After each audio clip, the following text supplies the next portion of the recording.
tener presente no sea cosa que nos vuelvan a sacar. Si el orgullo otra vez gana un lugar importante en nosotros, nos vuelven a sacar, ¿eh? ¿Sabía o no? No me sacaban más, sí, nos vuelven a sacar. Es para prestar atención. Hemos estudiado este martes pasado en las historias de Adonías, hijo de David, Joab, general importantísimo del ejército de David, y Simei, un hombre que disfrutó de la misericordia de David, cómo sus propias decisiones y ambiciones lo llevaron, en el caso de ellos, a la muerte. Y quizá, aunque a nosotros no nos lleven a la muerte física, o sí, podrían seguramente llevarnos a la muerte espiritual. Separados de Dios, es lo que pasó allí en el jardín del Edén. Cuando pensamos en que Dios es justo y en la justicia de Dios, las personas que no conocen a Dios dicen, ¿cómo puede ser? No puede ser eso, porque no nos cabe la idea de un Dios justo que haga justicia. Porque entre otros casos nosotros tenemos la idea de la justicia tergiversada. Nosotros tenemos una idea errada de lo que es justicia y creemos que Dios piensa como nosotros. Parte de nuestro error. Entonces, en esto de ir conociendo lo que la Biblia revela acerca de Dios, la idea es poder traer luz, pero puede ser que conociendo de Dios hace tiempo, también estemos confundidos. Y también nos guste más la idea del Dios de amor y misericordia, de perdón, y que se olvida de todo lo mío, y no del Dios justo, que dice la palabra de Dios que Él no va a tener por inocente al culpable. Eso ya no nos gusta, ya nos causa algo. Pero la Biblia dice que es así, y Dios es así. Entonces, el hecho de ir conociendo lo que la Biblia revela de Dios, y ni hablar que en estos tiempos modernos en los cuales vivimos, pero no es de ahora, hace 200 años ya, o más quizá, que se ha ido abaratando esta idea de la salvación, se ha hecho mucho más barata la salvación, entonces parece que no cuesta nada, y como no cuesta nada no se cuida.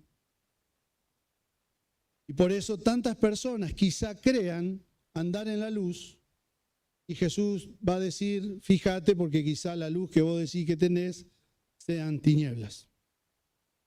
Así que vamos a tratar de ver acerca de lo que Dios revela, la Biblia revela acerca de este Dios justo. Deuteronomio 10:17.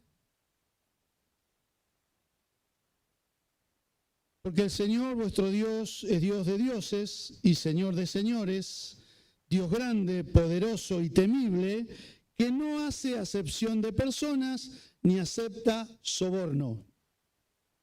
Uno podría decir, yo no voy a ir con soborno a Dios a esta altura. ¿Con cuánto lo podría sobornar a Dios? ¿No? Si revisamos un poco nuestras oraciones, quizá pudiésemos encontrar alguna respuesta. Pero este Dios, Dios de Dios, es temible, poderoso, grande, es Dios justo, no hace acepción de personas. Acá no tiene que ver el apellido, no tiene que ver la trayectoria, no tiene que ver la antigüedad. No, Dios es justo. Salmo 19:9. Con estos textos tratamos de introducir el tema. El temor del Señor es limpio, que permanece para siempre. Los juicios del Señor son verdaderos, todos ellos justos. Los juicios del Señor son todos justos. Salmo 92:15.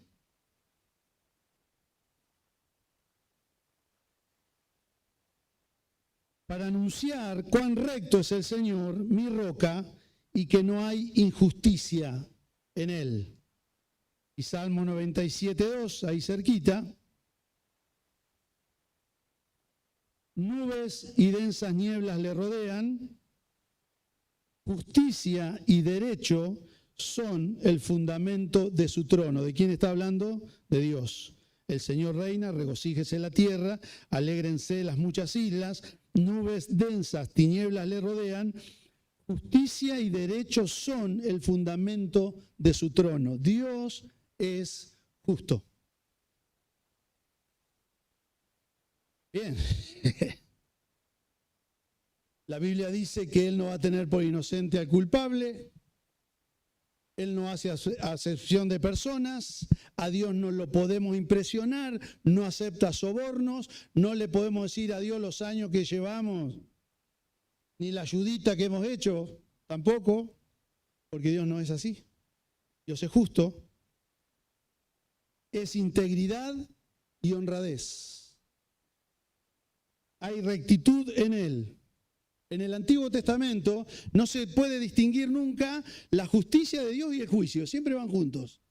De hecho, tantas veces Dios le recuerda al pueblo de Israel lo que ya había hablado, así que ahora, en base a lo que ya había hablado, viene el juicio.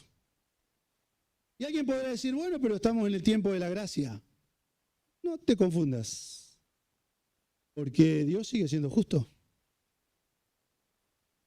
Y a veces nosotros hemos abaratado también tanto la gracia que creemos que Dios ya no es como era. Menos mal que nacimos en esta época, podrá decir alguien, y no en la época del Antiguo Testamento, donde Dios era más severo. Dios sigue siendo justo. El fundamento de su trono son la justicia y la verdad, la rectitud. Él es Dios, es equitativo y moralmente recto. No es como nosotros. En una ida y vuelta que Jesús tiene con algunas personas, como la podría tener como nosotros, en el libro de Ezequiel, capítulo 18, versículo 25, vamos a leer ahí algo interesante.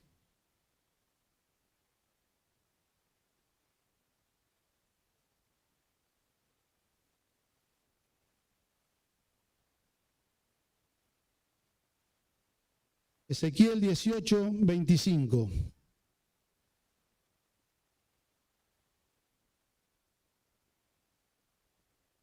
Y ustedes dicen, no es recto el camino del Señor. ¿Quién decía? El pueblo de Dios decía esto. No es recto el camino del Señor. Oigan ahora, casa de Israel. Le está hablando a su pueblo. ¿No es recto mi camino? ¿No son los caminos de ustedes los que no son rectos? Interesante, ¿no?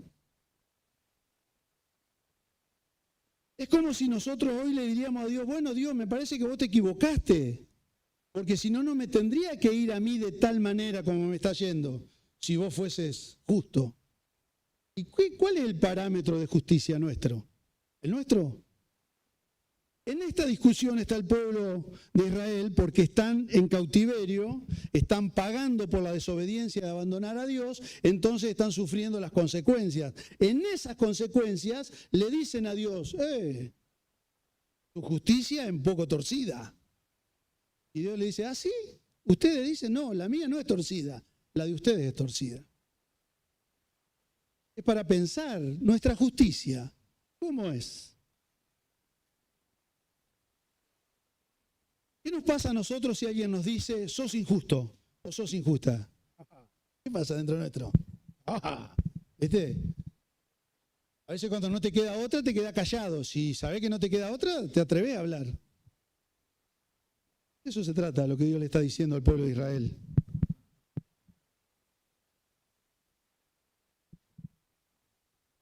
Cuando Jesús enseña acerca del amor en el Sermón del Monte, está hablando del amor a los enemigos también, y termina ese párrafo diciendo, sean ustedes pues, hablándole a los ciudadanos del reino de los cielos, que creo que somos varios acá, bien, seríamos nosotros también, sean ustedes perfectos en amor, así como su Padre que está en los cielos es perfecto. Maduros en amor, eso significa.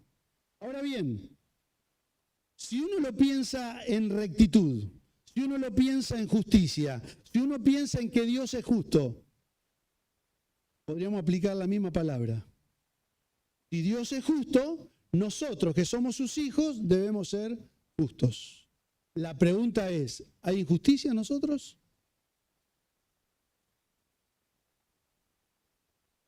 Nosotros solemos venir a Dios buscando misericordia. La parábola de los dos deudores. Vino a buscar misericordia, recibió misericordia, salió a la calle y no obró de la misma manera.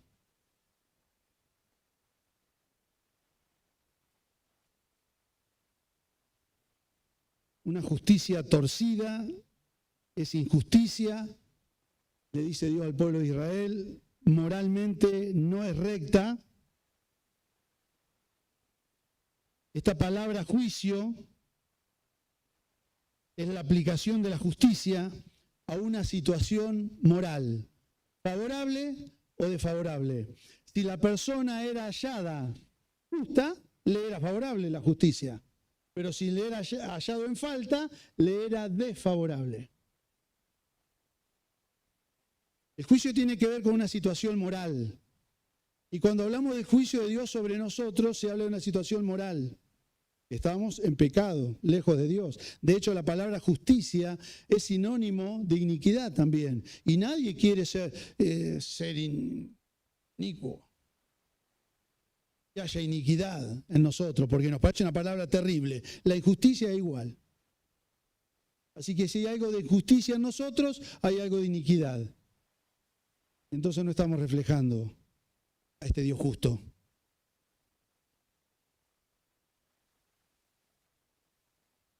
Si los caminos del hombre son rectos, como tantas veces Dios le ha hablado al hombre desde siempre, le será la justicia favorable, la justicia de Dios. Si no, va a haber una sentencia.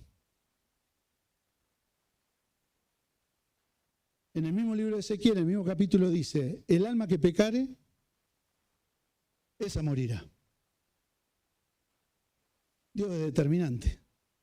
La persona que peca, muere. El alma que pecare, morirá. Eso es justicia. Bien, ya vamos a llegar ahora a la redención, ¿no? Pero para entender que Dios es justicia, no es algo que Él tiene. Porque si fuese algo que Él tiene, la justicia sería mayor que Él. Él es justo. Él es misericordioso. Él es un Dios de amor, pero un Dios justo. Y no tendrá por inocente al culpable. En el relato del libro de Reyes, por ejemplo, que estamos estudiando, vamos a ver muchas veces cuando Dios, de acuerdo a lo que había decretado, ejecuta la consecuencia, la sentencia de lo que había dicho.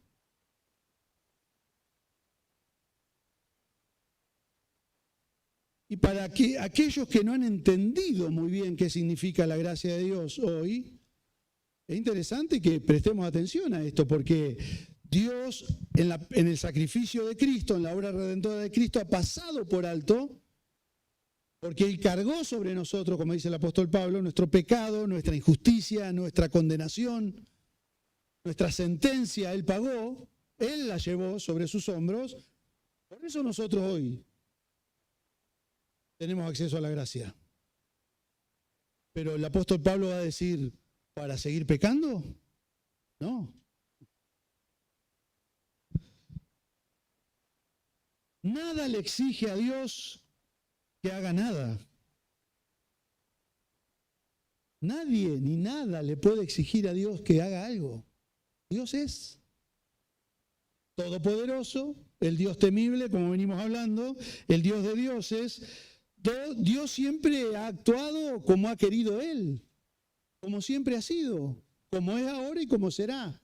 Aunque el cielo y la tierra pasen, que dice la palabra de Dios que van a pasar, su palabra sigue siendo la misma.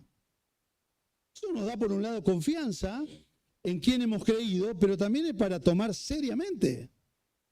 ¿Cuántas veces le dijo Dios al pueblo de Israel, a su propio pueblo escogido por Él? Les dijo, yo pongo delante de ustedes la vida y la muerte. Si ustedes me obedecen, habrá este resultado. Si me desobedecen, habrá este. Ustedes elijan. Y el pueblo eligió. De la misma manera nos pasa a nosotros hoy. O alguno de nosotros podrá decir que no sabíamos. Cuando alguien es sorprendido, cuando somos sorprendidos, en una falta, en un pecado, ya sea que el Espíritu Santo en nuestra propia conciencia nos lo haga saber, o alguien cercano a nosotros nos lo haga saber, ¿qué pasa con nosotros? Ahí venimos a la misericordia. Pero el mismo Dios que es misericordia es justicia. Y Él no hace acepción de personas y no acepta soborno. Nuestras distorsiones nos hacen pensar que Dios piensa como nosotros. Las distorsiones, ¿por qué? Porque como nosotros nos podemos ver como partes. Somos unas personas, somos hechos, hemos sido creados por Dios. Y si nos falta un brazo, seguimos siendo personas. Nos falta algo, seguimos siendo personas. Bueno, y a veces nos parece que, dejemos la justicia de Dios que no nos es favorable muchas veces y tomemos solamente la misericordia. No, Dios es uno. De hecho, en Deuteronomio capítulo 6, versículo 4 dice, oye, Israel, el Señor tu Dios, el Señor uno es. Dios es uno. No se puede dividir en atributos buenos, atributos malos, me conviene, no me conviene. Dios es uno, Dios es santo y temible, misericordioso y fiel. Es amoroso, es bondadoso, es paciente y es recto.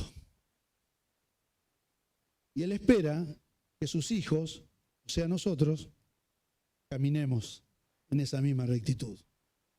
Si no hay injusticia en Dios, ¿podría haber injusticia en quien se dice que es hijo o hija? Dios es justicia y siempre actúa justamente. Ahora, en nuestras distorsiones, ¿vieron cuando algo no funciona bien en nuestro cerebro? La medicina psiquiátrica nos ayuda a ordenarnos. Eso es la medicina. La psiquiatría nos ayuda a ordenar lo que se ha distorsionado, desequilibrado en nosotros. Dios no tiene desequilibrios. ¿De dónde sacamos nosotros entonces que podemos más o menos chamullar a Dios y hacerle creer algo que no es? Nosotros somos insistidores. Pensamos en un Dios que es solo bueno, no justo. Y de alguna manera se ha degradado el concepto de quién es Dios. Dios es bueno, Dios te perdona, es cierto, Dios te perdona. Pero no va a tener por inocente al culpable. De cada decisión que tomemos, y aún cuando decimos tener luz, ni hablar. Cuando no teníamos luz, no teníamos luz. Cuando no conocíamos lo que Dios decía, no conocíamos. Pero a partir de que conocimos, es diferente. ¿Podremos decir ahora que no sabíamos? ¿Podremos decir que no sabemos? Llama a Jesús, porque no sabemos. Un padre de la iglesia, escuche bien por favor, ponga en silencio que es más fácil. Anselmo, llamado Anselmo, este padre de la iglesia, en los primeros tiempos de la iglesia primitiva, él escribía, era un teólogo, él profundizaba acerca de estos temas, cosa que ya no se hace mucho ahora, porque nos gusta más la idea de la misericordia y del amor, como dije, y que Dios es bueno, y que me da una palmadita acá y bueno, ya está. Y creemos que con eso zafamos toda la vida. No zafamos toda la vida. Las consecuencias son consecuencias. Después nos andamos preguntando, ¿por qué? Bueno, pensemos, ¿por qué? Si pensamos seriamente vamos a encontrar los por qué. ¿Qué decía Anselmo? Se preguntaba Anselmo. Anselmo creía que Dios podía justificar al hombre pecador. Él creía. El problema de Anselmo era ¿cómo lo hace Dios? Y él se preguntaba esto: ¿cómo puedes tú, Señor, justificar al hombre malvado y seguir siendo justo? ¿Cómo puedes perdonar a un hombre que es malvado desde Adán y seguir siendo justo? No sabía, como mencionaba, él sabía que Dios sí lo podía hacer porque Él es Dios, pero no sabía el cómo.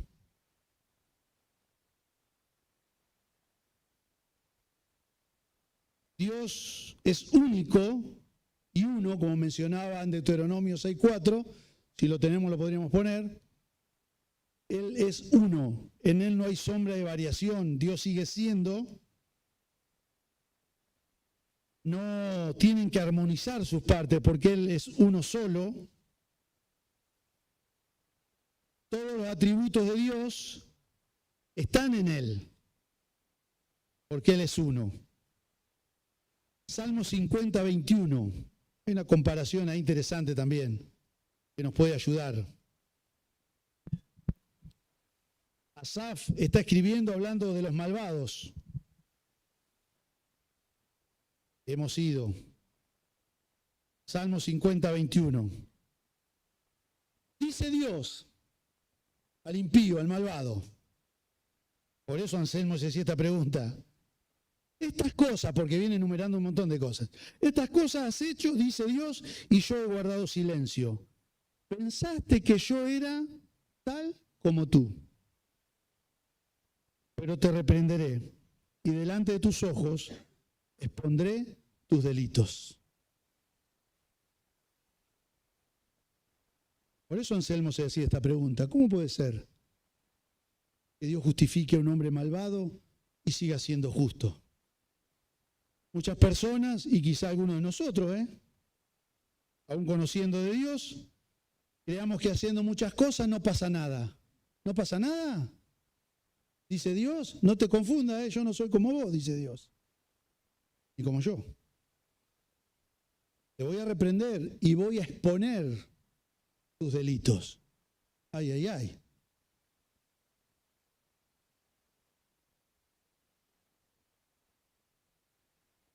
Dios no es como las luces que van cambiando de color. Dios es uno.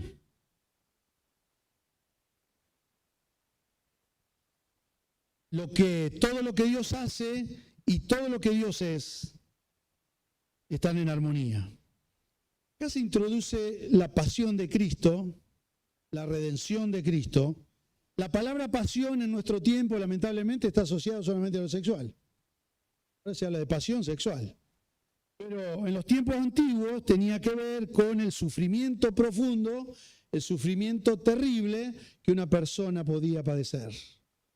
Así que cuando se habla de la pasión de Cristo, se habla de ese gran sufrimiento que Él vivió. El mismo Dios, el Todopoderoso Creador, muere por vos y por mí, por nuestro pecado. Todo su poder estuvo en la cruz.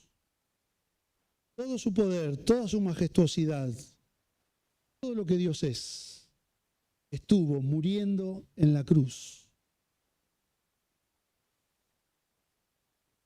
En la hora de la expiación, su sufrimiento en la cruz, su resurrección de entre los muertos canceló nuestros pecados y anuló nuestra sentencia. El apóstol Pablo, escribiendo a los Colosenses, va a decir que él tomó el acta que había en contra de nosotros, que era la sentencia, cuando crucificaban a un hombre o a una mujer en aquel tiempo, mayormente a los hombres, ponían un letrero arriba, la cual hablaba de los delitos que había cometido.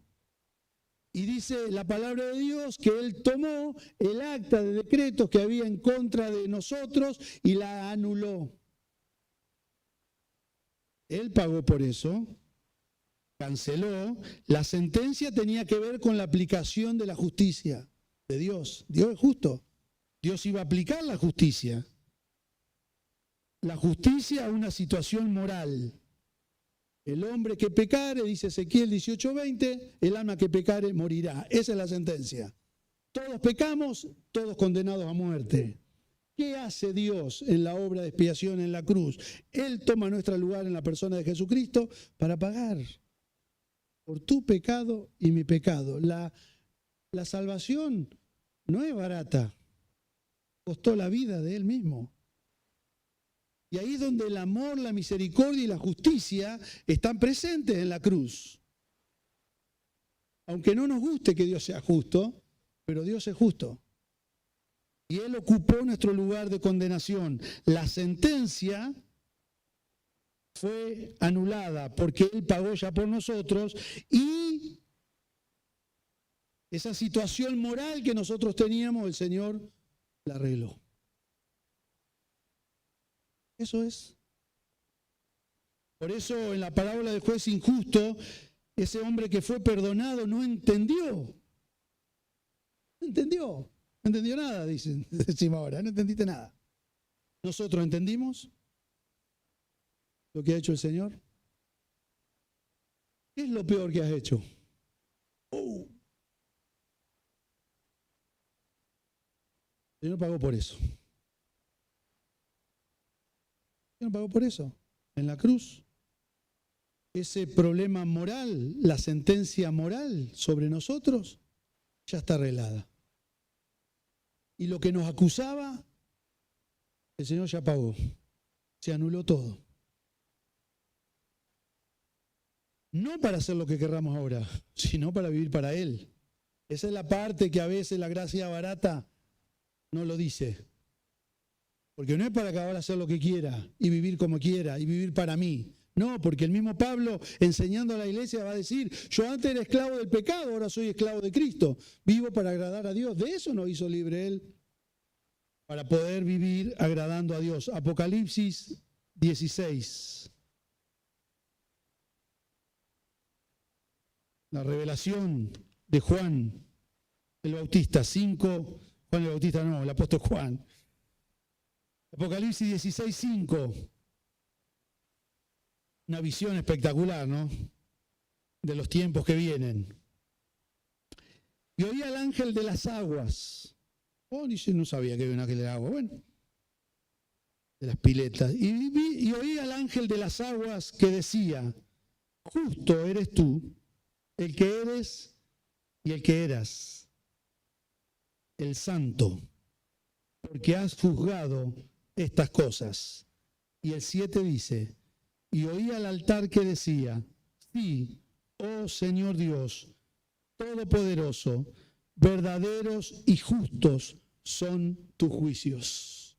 Los dice desde la antigüedad y lo dice en los tiempos postreros. Todos tus juicios, oh Señor, son justos.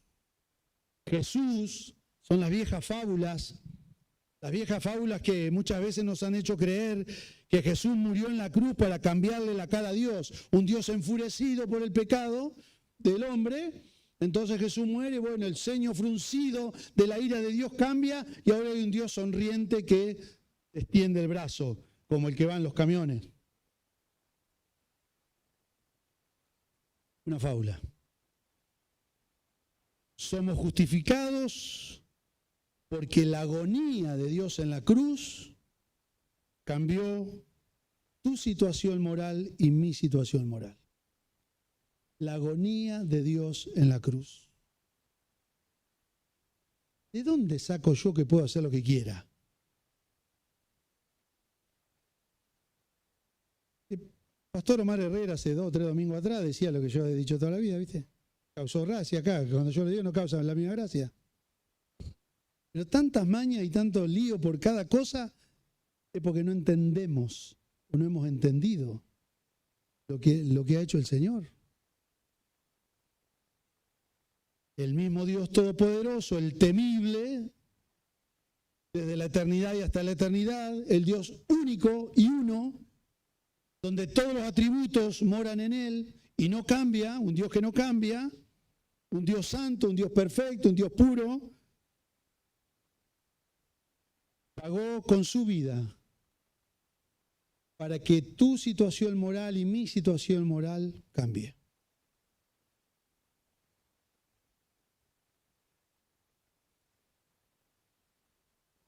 Dios es uno, indivisible, no se puede dividir, Dios es uno. En Dios actúa la misericordia, el amor, la justicia, siempre de acuerdo con lo que Él es, siempre actúa como Dios. Hay una parábola, la menciono solamente, pero Una parábola que habla del reino de los cielos, ¿no? Y las bodas, en Mateo 22, 12 y 13, donde estando en una fiesta importante, ven que hay un hombre que está vestido con ropas inadecuadas para la boda. ¿Y qué hacen? Llaman a los de seguridad, esos que andan de negro, todos corpulentos. No sé si tenían remera negra en aquel tiempo. Hay varios de remera negra acá en la vecindad. Bien. Lo llaman y le dicen, sáquenlo, échenlo fuera. Y allí será el crujir de dientes. ¿De qué está hablando esa parábola? En un lugar como este puede haber personas que no tienen la vestimenta adecuada de justicia.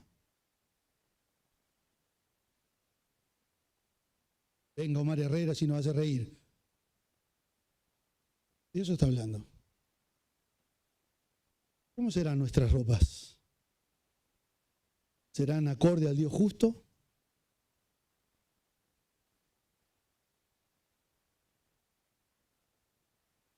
Dios sigue viendo muerte o vida. Él es justo. Cuando se da aquel espectáculo impresionante en Primera Reyes, capítulo 18, Elías frente a los profetas y al pueblo, Elías le hace una pregunta al pueblo: ¿hasta cuándo van a andar entre dos opiniones? ¿Hasta cuándo van a andar entre dos opiniones? Yo no soy Elías, pero nos hago la misma pregunta. ¿Seguimos andando en dos opiniones todavía? ¿Seguimos a Dios o no lo seguimos? ¿Lo seguimos a veces y otras veces no? Cuando nos va bien decimos, qué bien Dios, me encanta tenerte a vos como Dios. Nos va mal y decimos, no, tengo que cambiar. Dios no hace lo que yo quiero o espero. ¿Qué pasa con mi fe? Hago trampa por todos lados y después le adjudico a Dios, que es una bendición. ¿De dónde sacamos eso? Eso no es de Dios. Y en la parábola del pecador que se presentó delante de Dios, Jesús la da también esta parábola, se golpea el pecho y dice, Señor, ten piedad de mí, que soy pecador. La otra figura. Un hombre en un lugar, en una fiesta, con vestidos inadecuados. Pero otro hombre en el templo delante de Dios golpeándose el pecho y rogando por misericordia. ¿Con quién nos identificamos? Dios es justo y sigue siendo justo. Sigue siendo misericordioso. Si uno analizara, ¿no?, las canciones que cantamos, ¿cuántas canciones hablarán del amor y de la misericordia de Dios? ¿Y cuántas hablarán de la justicia? Se me ocurre que deben ser pocas. Porque está en nosotros esta idea de no aceptar mucho que Dios sea justo. Sin embargo, la palabra de Dios nos revela quién es Él. Te invito a orar y a pensar en esto.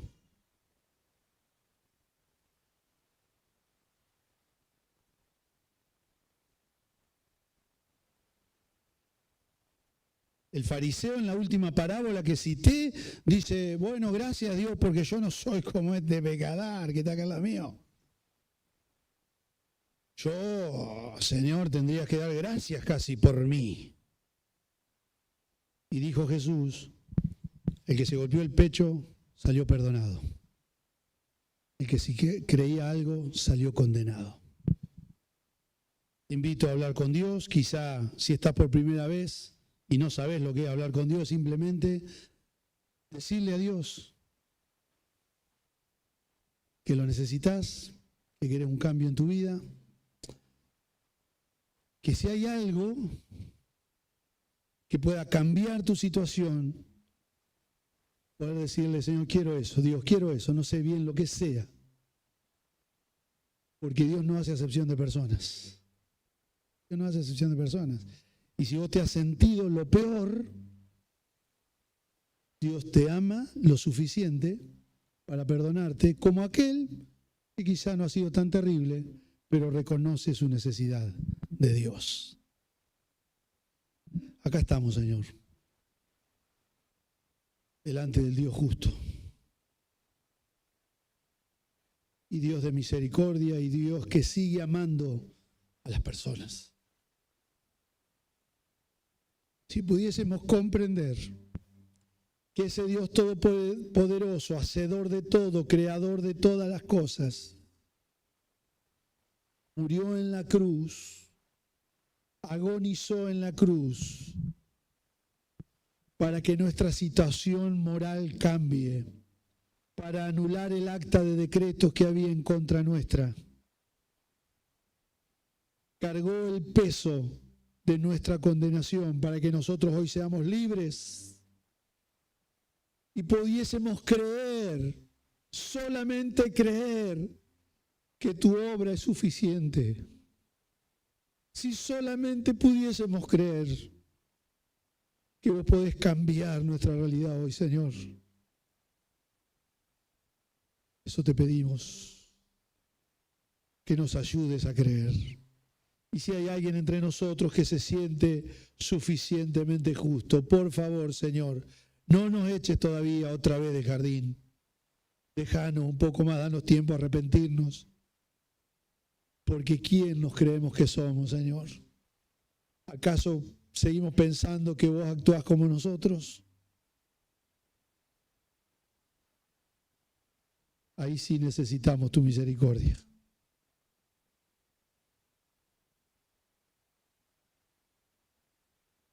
Mientras estamos orando, si hay alguien que haya hecho esta oración, diciéndole, Señor, estoy, quiero conocer de tu justicia, quiero conocerte. Si nunca lo has hecho, ahí donde está, levantá tu mano, quisiera orar por vos.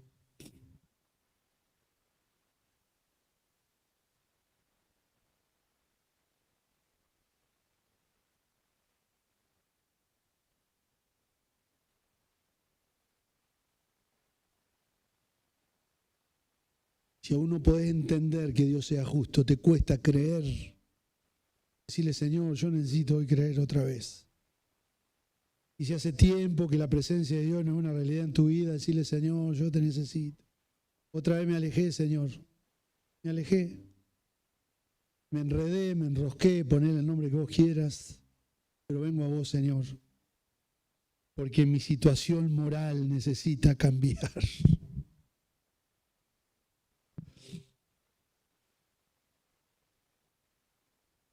Señor, a ti venimos en esta hora. Mientras suavemente adoramos al Señor, quiero invitarte, si necesitas que oremos por vos, vamos a estar orando acá. Mientras adoramos al Señor.